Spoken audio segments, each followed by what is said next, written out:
t'en as un autre, déjà. Ouais, une autre personne qui vient te voir parce qu'elle fait des bronchites à répétition.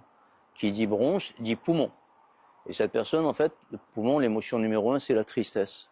Et cette personne, en fait, elle a vécu beaucoup de séparations dans sa vie et elle s'est retrouvée triste de ces séparations. Mais elle ne le disait à personne. Elle se résignait à ces séparations. Elle étouffait. C'est que des émotions du poumon, tout ça.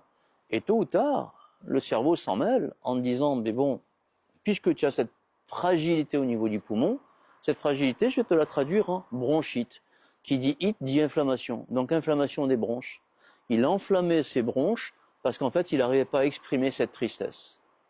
De lui faire une technique qu'on appelle la libération émotionnelle en neurotraining, de lui faire exprimer cette tristesse au moment numéro un, la première fois où il a vécu cette tristesse, fait que on extériorise cette émotion qui n'a plus besoin de se dire par l'organe.